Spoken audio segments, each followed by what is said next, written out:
Em nome do Pai que me criou, em nome do Filho que me resgatou e em nome do Espírito Santo que me santificou. Divina vontade, reina na minha vontade. Minha mãe, eu te amo e tu me amas. Dai-me um gole da vontade divina para a minha alma. Me abençoa, mamãe. Que todas as minhas ações sejam feitas diante de vossos olhos maternais. Em nome do Pai, do Filho e do Espírito Santo. Amém. 24º dia, a Rainha do Céu.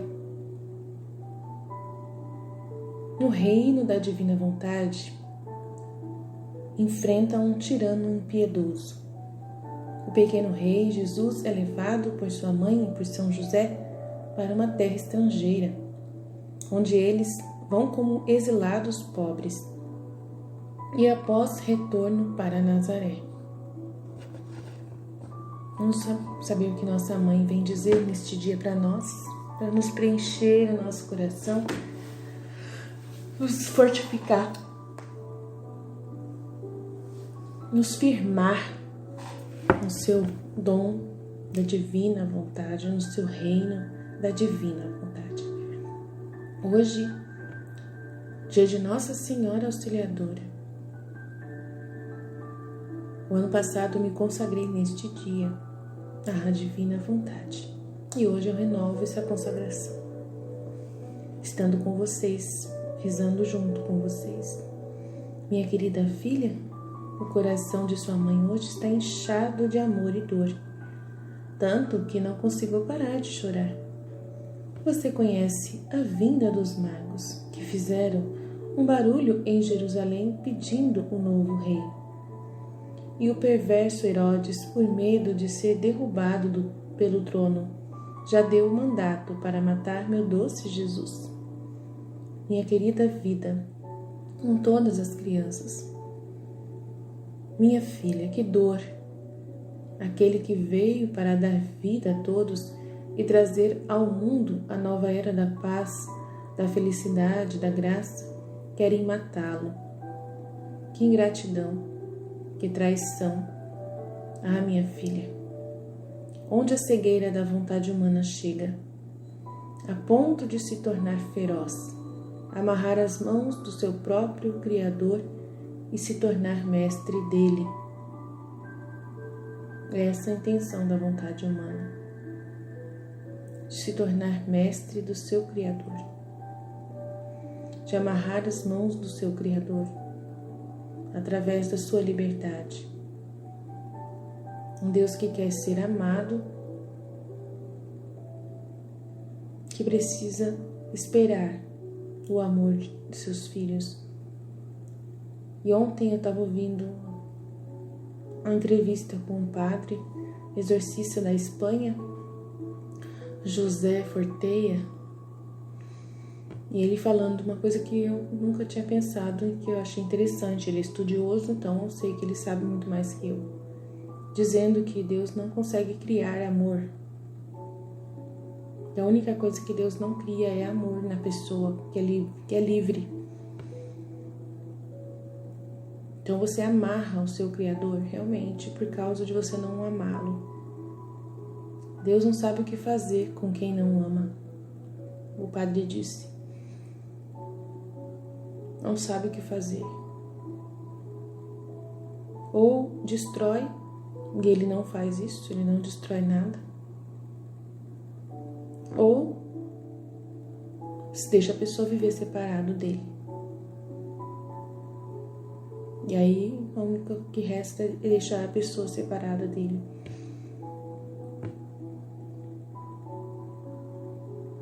Dá a vida, né? Deu essa vida eterna. E aqueles que escolhem viver separados dele. E aí o padre disse, tem que ser um mal muito grande. Não se vai para o inferno por pouca coisa, não. O padre deixou bem claro. Não é pouca coisa, não, que a pessoa vai para o inferno. É só vai para o inferno pessoa muito má mesmo. Pessoa que escolheu o mal mesmo. Né? De vontade por vontade própria mesmo. escolheu o mal, escolheu idolatrar,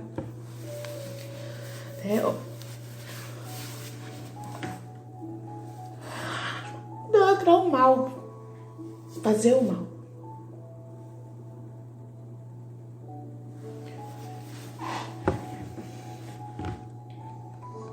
Vive desse mal, gosta de fazer mal.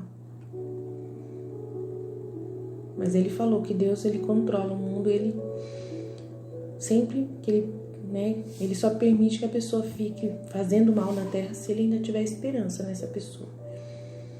Se a pessoa estiver fazendo mal e destruindo outras pessoas inocentes e não tem jeito mais, ele sabe que a pessoa não tem mais jeito, ele retira essa pessoa do mundo. Ele só aguenta até um tempo, tem um limite onde essa pessoa pode fazer maldade.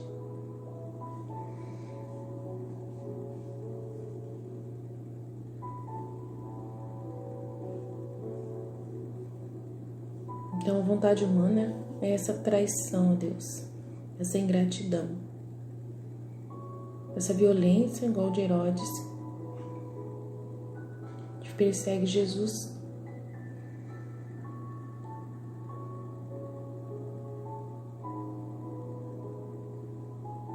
Aí Nossa Senhora ontem no livro Mística Cidade de Deus, de uma pessoa que uma criada de Santa Isabel, na casa de Santa Isabel, muito maliciosa, e que ela era perseguida, convivia constantemente com mais de vários demônios em volta dela. E aí na hora Jesus colocou no meu coração quantos demônios que estão rodeando a gente aqui na Terra, quando a gente está vivendo essa vida na vontade humana. Uma moça que estava ali vivendo uma vida maliciosa, mas que no fundo tinha uma bondade nela. E a Nossa Senhora utilizou dessa bondade. E ela se converteu e expulsou, Nossa Senhora expulsou todos os demônios que não entenderam de onde vinha, a autoridade dela para que expulsasse eles. Então, assim, todos nós que estamos vivendo um pouco de malícia na vontade humana, estamos rodeados por muitos demônios. Os demônios não deixavam ela em paz. Enquanto ela estava com os demônios, ela estava mantendo-se em pecado. Aí o padre Forte explicou que essa tentação é lícita. Deus permite aos santos viverem essa tentação para que a gente possa viver o bem. Sem a tentação do inimigo, não teria muitos exemplos de bondade na terra, de heroísmo na terra. Então que o demônio trabalha para Deus sem querer trabalhar. Quando ele tenta as pessoas, o padre fala, seria muito melhor se não tivesse a tentação do demônio na terra, mas também iria faltar muita bondade. Iria faltar muita bondade, porque o que o demônio faz e o que a pessoa luta para isso, vale a pena, na matemática de Deus, o bem que é causado, numa alma que se eleva a Ele, apesar de toda a tentação, apesar de toda essa glória que é dada a Ele. Ele quer essa glória, Essa glória mantenha Ele cuidando de nós, Então a gente não precisa achar ruim de Deus isso. Essa glória que é dada a Ele por essas pessoas heróicas que enfrentam essas tentações e conseguem vencer, para Ele é muito importante. Essas virtudes, esses exemplos de virtudes, não pode faltar na terra, é o que alimenta Deus. E a gente não tem que achar nada de errado, porque Ele é nosso Deus, é Ele que governa a terra. É Ele que mantém tudo no controle dele. Mas o padre falou que ele deixa as pessoas muito livres. Deixa as pessoas escolher o caminho que elas quiserem. E aí muitas delas, nesse caminho livre que Deus deixa, se afastam definitivamente. É um risco, entre aspas, que Deus corre por deixar a gente tão livre. Então ninguém pode se queixar. Deus é um Deus fiel, bondoso, e nos deu a liberdade e mantém-nos livres. Cuida de nossa liberdade, mantenha a nossa liberdade. Por isso muitas pessoas se afastando, desejando mal, vão para o inferno e não adianta depois chorar. Porque foi a pessoa própria que escolheu essa liberdade dela.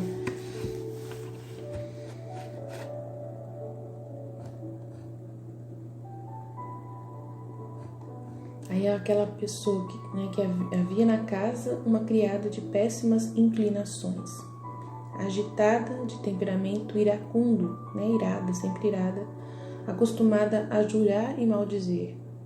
Com estes vícios e outras desordens que fazia às escondidas de seus patrões, estava tão entregue ao demônio que este tirano facilmente a movia a qualquer miséria e desacerto. Fazia 14 anos que muitos demônios a escoltavam, sem deixá-la um momento, para não perderem a presa. Somente quando ela se encontrava na presença da Senhora do Céu, Maria Santíssima, retiraram-se todos os inimigos. Como disse outras vezes, a virtude de Nossa Rainha os atormentava, e ainda mais naquela ocasião em que levava no virginal relicário o poderoso Senhor e Deus das virtudes. Retirando-se aqueles cruéis algozes, a criada ficava livre dos maus efeitos de sua companhia. Por outra parte, a amável presença e trato com a rainha ia-lhe obtendo novas graças. Começou a mulher a inclinar-se e se afeiçoar-se muito à sua reparadora. Procurava assisti-la afetuosamente, oferecia-se a servi-la e reservava todo o tempo que podia para ficar onde estava a senhora, contemplando-a com reverência, pois ao lado de suas depravadas inclinações tinha uma boa qualidade, uma certa compaixão pelos humildes e necessitados, e natural piedade para lhes fazer bem. Maria lhe obtém a conversão, a divina princesa, que conhecia as inclinações daquela mulher, o estado de sua consciência, o perigo da perdição de sua alma e a malícia dos demônios contra ela, volveu-lhe seus misericordiosos olhos com piedade e afeto de mãe.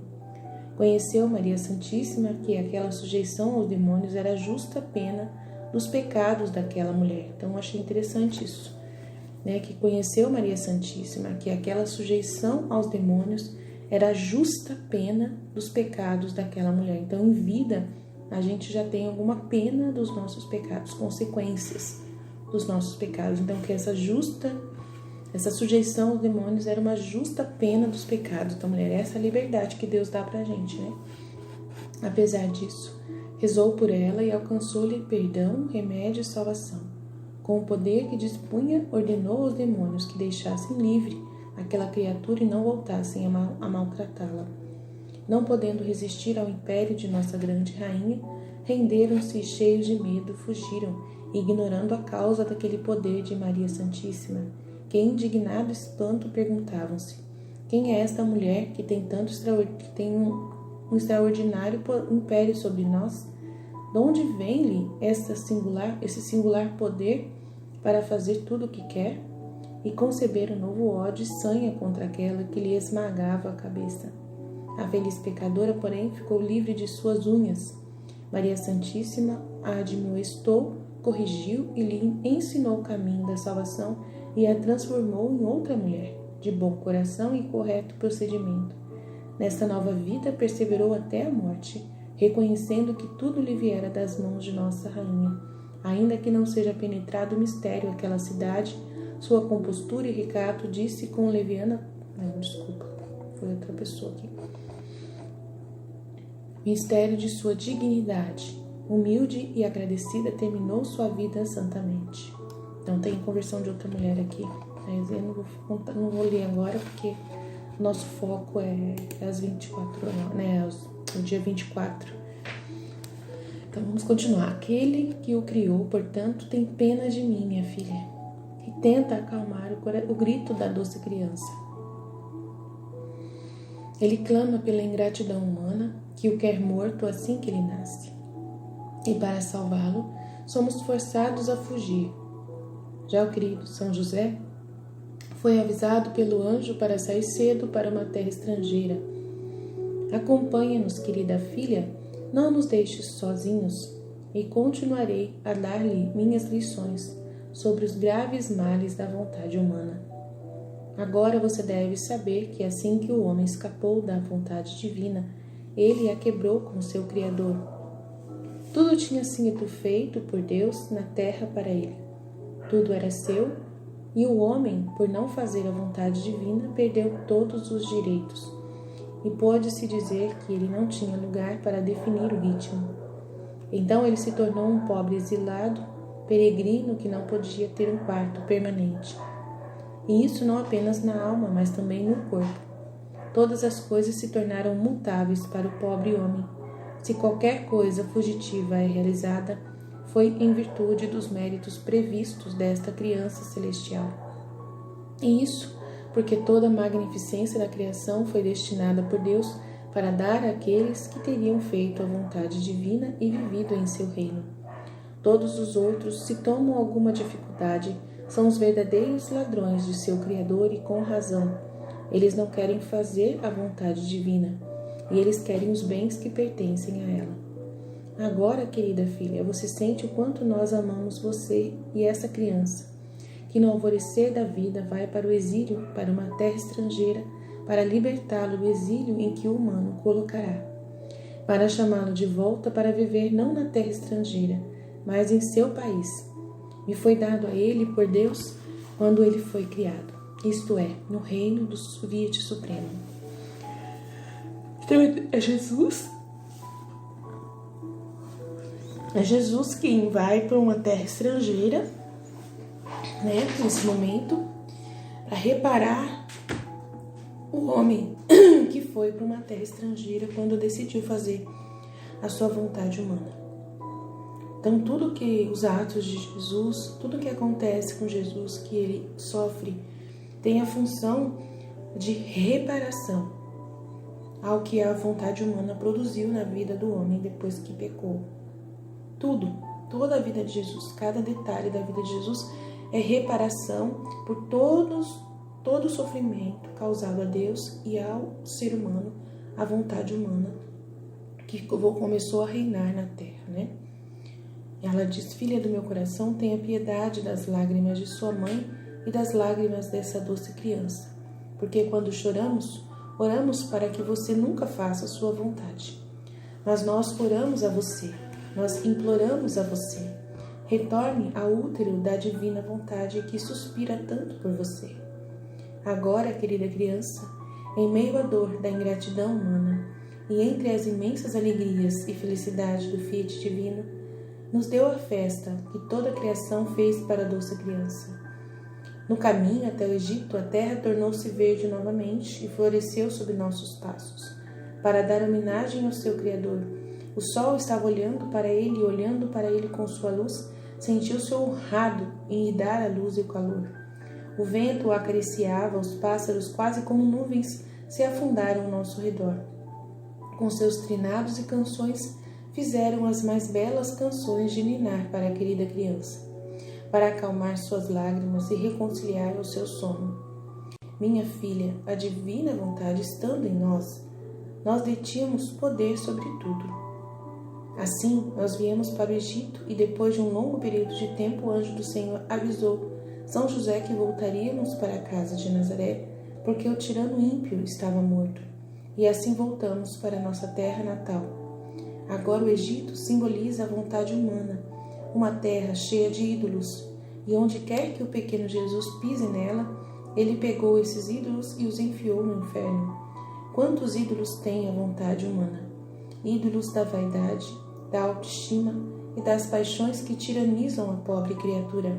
Portanto, esteja atenta, escute sua mãe, que para não permitir que você faça a sua vontade, eu faria qualquer sacrifício e também colocaria minha vida para lhe dar esse grande bem, para que você sempre viva no ventre da vontade divina. Pontos de meditação do Dom Leonardo. Idolatria. Tanto a fúria de Herodes como a terra do Egito são, de várias formas, símbolos e imagens da idolatria da vontade humana, que se manifesta em toda a sua nefasta violência. Nas muitas vezes é uma sutil oposição à vontade divina, através deste pecado mais sério, que é necessário desmascarar e lutar resolutamente, porque é a ruína total das almas que são suas vítimas. Herodes idolatrava o poder, que é um dos grandes ídolos deste mundo, muito mais sutil do que se poderia pensar. O poder não é apenas o poder político humano de um reino, mas foi para a concubina adúltera. O poder também é poder espiritual, tendo dons, carismas, contatos. O poder é também desejar desesperadamente o sobrenatural ou procurar de alguma forma desejá-lo, mesmo de maneira sutil e refinada. Poder é tudo que de alguma forma nos faz grandes, superiores, distintos dos outros, o que nos coloca de alguma forma superior. Essa terrível tentação e idolatria é muito fina e não é fácil de encontrar. Jesus abomina o poder. Ele renunciou por quase toda a sua vida até o próprio uso, e ele ama aqueles que vivem no vale sagrado da humildade de uma vida comum, mas extraordinária no sentido que vimos nas meditações dos dias anteriores. É necessário entrar em nosso coração e fazer um exame preciso de consciência e nos perguntar o que ele quer e o que procura profundamente em nós. Então, aqui o padre está falando sobre esse poder até mesmo espiritual, né? Que é uma idolatria também. Até o poder espiritual, não é só o poder político, mas assim, dons e carismas, né? Contatos com Deus, de poder ouvir Deus, de saber o que está acontecendo, de saber o passado, o presente. Abrir mão disso e viver uma vida muito comum e na humildade, escolher essa vida comum e na humildade, é um pedido de Jesus. No livro do céu, ele fala várias vezes sobre isso. Ele pede que a gente abra mão dessas coisas, que a gente viva uma vida máximo comum possível. Então, por isso que eu sempre falo para vocês que eu abri mão dessas coisas, por Jesus, por amor à divina vontade, para viver essa vida humilde, para conseguir me dedicar a isso, né, de todo o meu coração, dar a minha vontade de verdade para Deus. Então, é muito importante, até mesmo realmente, Jesus tirou tudo. Jesus tirou tudo, né? Os carismas, o dom de cura, né? Os dons, né? Todos, né? Então, assim, eu não sinto falta nenhuma, por causa da divina vontade. É muito mais poderoso, mais extraordinário, né? Essa vida da divina vontade. A ruptura do homem com seu Criador. Devemos nos deixar ser desnudados, humilhados, corajosamente vulneráveis por essa amarga verdade. Somos homens e mulheres sem direitos. Não merecemos absolutamente nada, nem mesmo pisamos na terra em que andamos, nem respiramos o oxigênio que nos mantém vivos, nem nada de tudo lá o que nós temos. Somos ladrões, como a nossa mãe do céu diz, porque gozamos de bens que são da vontade divina, apesar de termos sido rebeldes, em Adão acima de tudo, mas também em nós. Jamais entenderemos suficientemente essa realidade, cuja compreensão é vital e é uma das características fundamentais do verdadeiro devoto de Maria. Para esvaziar-nos, devemos primeiro conhecer nosso fundo ruim, nossa incapacidade de trabalhar bem com a luz do Espírito Santo, o bem útil para a salvação, nossa fraqueza em tudo, inconstância contínua, indignidade para a graça e maldade em todo lugar. O pecado do primeiro pai quase nos estragou completamente, azedou, pois inchado e corrompido, com o fermento azedo, infla e corrompe a pasta onde foi colocada. Os pecados reais cometidos por nós, mortais ou veniais, mesmo que tenham sido perdoados, aumentaram nossa concupiscência, fraqueza, inconstância e corrupção, deixando resíduos em nossa alma. Nossos corpos são tão corrompidos a ponto de serem chamados templos do Espírito Santo, concebidos em pecado, nutridos em pecado e capazes de tudo, corpos sujeitos a 1000 doenças que são corrompidos a cada vez mais, capazes de gerar apenas sarna, parasitas e corrupção. Nossa alma, unida ao corpo, tornou-se carnal, tão carnal a ponto de ser chamada carne. Toda a carne perverterá sua conduta na terra. Herdamos apenas orgulho, cegueira do espírito, dureza de coração, fraqueza, inconstância da alma, concupiscência, paixões e turbulência e doenças no corpo. Somos, por natureza, os mais orgulhosos pavões, mais apegados à terra dos sapos, mais feios que os bodes, mais invejosos que cobras, mais verdes que os porcos, mais zangados que os tigres, mais preguiçosos que as tartarugas, e mais fracos que os juncos e mais inconstantes que hienas. Não temos nada em nós senão o pecado, e não merecemos nada além da ira de Deus e do eterno inferno. Tirado isso do Tratado da Verdadeira Devoção, capítulo 79. Ai, 3 vezes, 10 vezes, 1000 vezes mais do que aqueles que não estão convencidos de todas essas coisas da primeira à última sílaba e agem de acordo. A hostilidade da criação e as diversidades da vida terrena atual são um eco contínuo e fiel dela.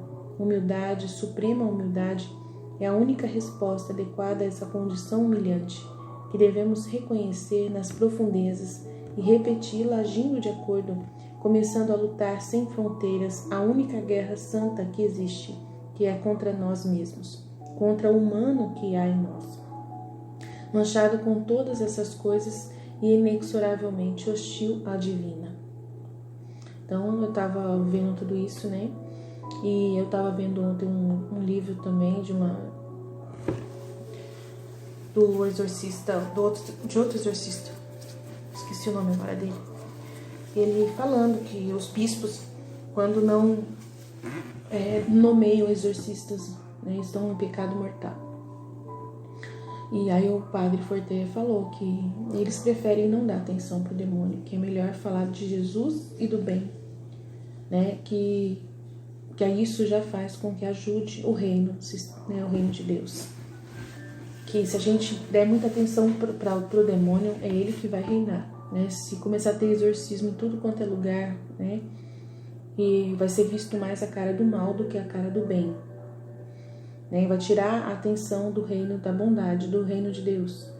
Então eu entendi por que os bispos, né, não permitem que haja tantos padres exorcistas, não ligam para isso, para não dar essa atenção que o demônio deseja. Né? Seria muito, muito assim, perigoso para o mundo inteiro. Seria um prejuízo muito grande para o mundo se o demônio tivesse essa atenção toda. Né, porque iria filmar, né, ia aparecer cada vez mais na mídia, né, essas coisas, e as pessoas estão, sim, tem muita gente, então que tem que estar realmente escoltada pelos demônios. Então, assim, do jeito que está o mundo, a gente iria não querer viver mais nesse mundo, ia ter muito mais suicídio, ia ter muito mais situações, né, do conhecimento, de saber que o demônio está ao seu redor, né, você iria culpar o demônio de tudo que você fez, você não ia aceitar a sua culpa, a sua justificativa. Então, assim, a igreja sabe o que faz, né? Nossos bispos não estão em pecado quando eles estão fazendo isso, né? O Espírito Santo é quem está orientando, né? Então, às vezes, uma pessoa que exorcista fala isso, né? Porque sabe que a sua missão é importante e acaba não olhando na visão completa, né? Na visão da igreja no todo. É importante a gente saber, né, se orientar por Deus, pela ação do Espírito Santo, né, ouvindo as pessoas coerentes que entendem o que a igreja está vivendo, né, se esses teólogos atuam mais modernos, eles estão sendo orientados por Deus para que o bem seja sempre visto mais do que o mal, é por causa que tem motivo de Deus para isso, né, é muito importante, realmente vai fazer um estrago muito grande. Né, as pessoas não assumirem suas culpas, né, acharem que tudo é demônio, Então a confissão não ia ser uma confissão verdadeira. Então tudo isso iria atrapalhar, muita coisa ia atrapalhar. Então a gente está aqui para poder aprender, né? Entender que a nossa igreja tem seus motivos para algumas coisas que ela não faz, né? E a gente não pode julgar a nossa igreja, não pode ir contra a nossa igreja, não. A gente sabe que pode ser que eles não avisam a humanidade, né? Algumas coisas importantes que Nossa Senhora avisa, né? Mas só que se você perceber, eles deixam liberado, né? Eles deixam livre para a gente poder tirar nossas conclusões. Né? A igreja não fecha, não esconde tudo. Se escondesse, a gente não saberia, né? Não saberia.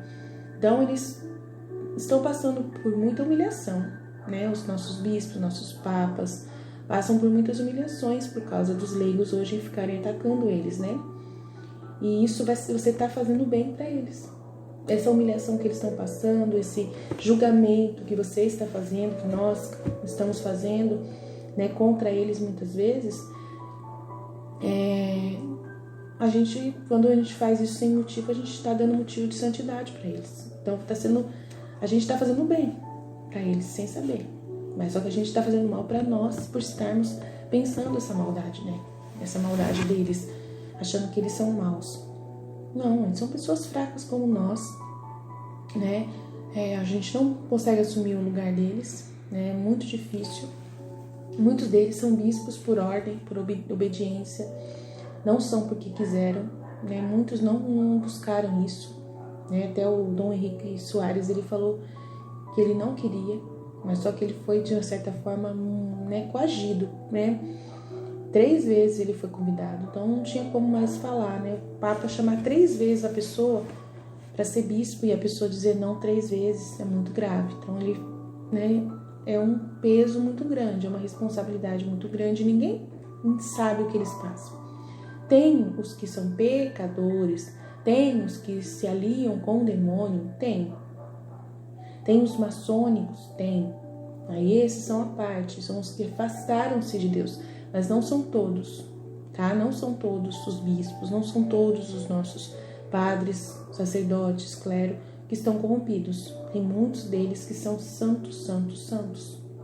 E a gente tem que saber que é a mesma coisa que acontece com o povo, né? É o joio e o trigo vivendo juntos. E a gente tem que, se Deus está vendo lá do céu, que essa pessoa tem chance, ele vai segurar essa pessoa na terra enquanto ela, né, tiver chance de se converter. Então é Deus quem decide tirar as pessoas da terra, não é nós. A gente não pode querer desejar o mal para ninguém, nem em troca, né, do bem da igreja, do bem da doutrina. A gente não pode desejar o mal, a gente não pode ficar chateado, né, com essas coisas. A gente tem que saber que Deus está no controle. Por isso que a gente, aqui no nosso canal, na Divina Vontade, a gente ensina sobre essa obediência, sobre essa humildade, sobre não ficar ouvindo esses conteúdos, né, de outros canais que só falam mal, que só, né, apontam a maldade. Né? A gente tem ciência e tem que rezar por eles. O Livro do Céu traz essa ciência pra gente sobre os padres que estão no erro. Jesus fala muito pra gente no Livro do Céu da Luísa, mas não é pra gente poder usar esse conteúdo para olhar com maldade pros padres, né? É ao contrário, é pra gente orar por eles, pra gente saber que eles precisam de oração, né? Pra gente fazer esse exorcismo na divina vontade da igreja, né? Deles que estão sendo rodeados pelo demônio, né? Para que eles mudem, para que seja um exemplo dessa moça que foi convertida por Maria Santíssima.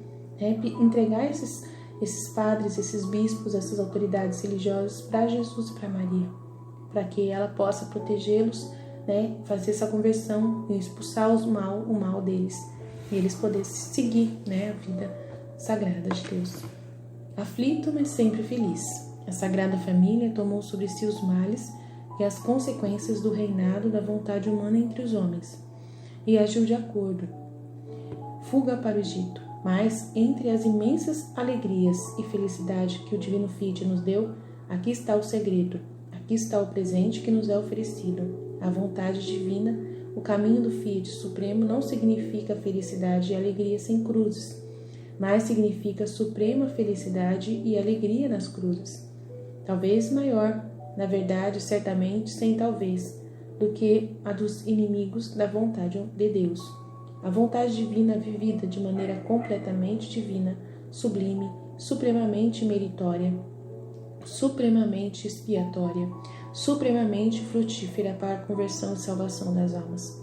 Estando em nós a vontade divina, mantevemos o poder sobre tudo. Em nós, que ao contrário da Sagrada Família, não seremos capazes de alcançar uma união absoluta e perfeita com a vontade divina. Não sei por que o padre disse isso, eu não penso assim. Eu acho que se Deus nos chamou para viver isso, é porque é possível a gente alcançar, sim, uma união perfeita e absoluta com a vontade divina, sim. Senão Ele não daria esse presente para nós. Deus não dá nada pela metade e a divina vontade não sabe fazer pequenas coisas, só grandes. É que os padres, eles são muito racionalistas e acham que a gente sempre vai ficar na superfície e não vai aprofundar. Mas não, o Espírito Santo, que é esse santificador, é a ação em nós. E eu creio que Ele não faz coisas pequenas e grandes, somente grandes. Os ídolos do Egito. O Egito simboliza a vontade humana, que é uma terra cheia de ídolos que devem ser desembarcados. Não apenas o pecado da idolatria no sentido explicado acima, mas também todos os ídolos da vontade humana. Vanglória, autoestima e paixões que tiranizam a pobre criatura. Os filhos da vontade divina do nada se glorificam, senão da cruz e da paixão de seu rei.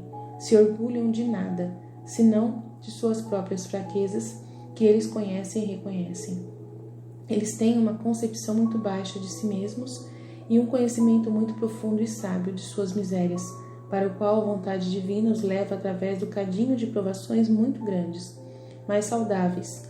Eles não vão em busca de grandes coisas superiores à sua força, mas são como crianças nos braços de sua mãe. Eles não buscam a estima ou o consentimento dos homens, mas a de Deus, somente da rainha de seus corações. Eles não se consideram dignos de nada e não merecem nada, e servem a Deus com humildade e justiça. Esses são os filhos da divina vontade. Eu quis ser essa filha da divina vontade, vivendo nessa humildade, E amo isso mais do que tudo na minha vida. Não acho ruim viver assim, muito pelo contrário, sou muito feliz mesmo, por ter abrido mão, de muitas coisas para viver essa divina vontade. Aí ele continua: eles perdoam mesmo antes de terem acabado de pecar contra eles, porque a humildade em que a vontade divina os colocou faz com que sintam realmente dignos de qualquer mal, insulto ou indignação. Lembre-se do episódio bíblico de Samuel e Davi, que especialmente para aqueles que não conhecem é muito bom ler com extrema atenção, que são 2 Samuel 16, de 5 a 13. O episódio bíblico de Samuel e Davi, 2 Samuel 16, de 5 a 13. Ainda paixões tão baixas quanto a luxúria são abominadas, pisoteadas e vomitadas, rejeitadas e desprezadas em todas as suas formas, incluindo a impureza da língua, isto é, a linguagem repulsiva e vulgar. Vapores de orgulho, fragmentos repugnantes de inveja satânica, lodo infernal de avareza, abominação da raiva e todos os outros vícios mortais estão sob controle estrito e divino. Toda fraqueza psicológica é superada neles. Todo medo desaparece dentro do útero virginal de Colei, que nunca teve medo de nada nem de ninguém. Começa-se a chorar apenas por razões santas, a alegria e saudade incluídas na meditação do 15º dia. Se respira e se move num clima espiritual, surrealista, quase místico, uma expressão evidentemente para ser bem entendida. Ídolos são cortados e pisoteados, a vontade humana destruída e o reinado da divina renova e restaura. Começa-se a chorar apenas pelas razões santas. Aí está repetindo aqui. A vontade humana destruída e o reinado do divino renovado e restaurado. Eu também colocaria minha vida nisto, para lhe dar o grande bem que você sempre viva no ventre da vontade divina. Nossa Senhora, se deixasse matar para nos salvar, um único ato da vontade humana, fica claro quanto é, e por mais leve e superficial que seja a variação, uma verdadeira gangrena mortal para a alma e para o corpo. Se Deus tirou os véus e as escamas de nossos olhos e nos mostrou o monstro horrível, que é o único ato de nossa vontade humana, acho que morreríamos de dor. Ficaríamos tão horrorizados a ponto de preferir os mais cruéis torturas e mortes violentas 1000 vezes. Façam um exame de consciência. Vamos ouvir o apelo de Nossa Senhora. Nós te imploramos, retorne ao ventre da vontade divina que tanto te suspira. Na nossa terra natal, que é o reino do Supremo Fit, em que fomos concebidos e criados.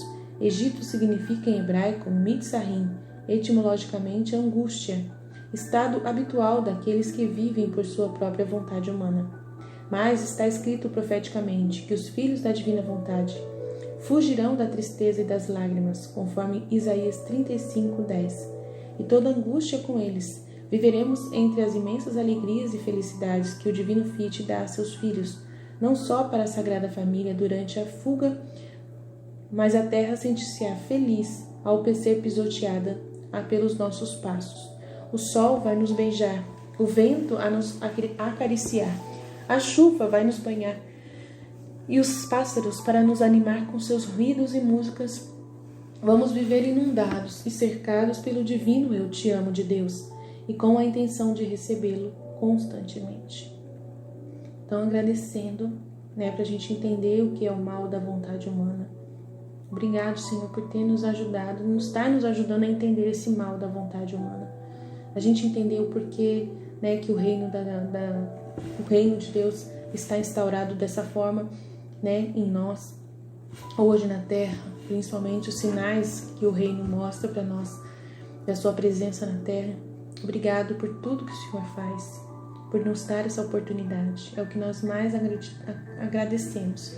E a nossa Mãe Auxiliadora dos cristãos nesse dia, vem nos interceder por nós, vem dar de sua mão. Ela aceita morrer milhões de vezes. Ela prefere morrer do que ver a gente fazer um ato da nossa vontade humana. Então é a nossa auxiliadora, a nossa rainha auxiliadora. Nos ajude, Mãe. Nos auxilie realmente para a gente vencer de uma vez por todas o mal da vontade humana em nós. Estivemos reunidos, continuaremos sempre no amor e na misericórdia desse Deus Todo-Poderoso, Pai, Filho e Espírito Santo. Amém. Jesus, eu confio em vós.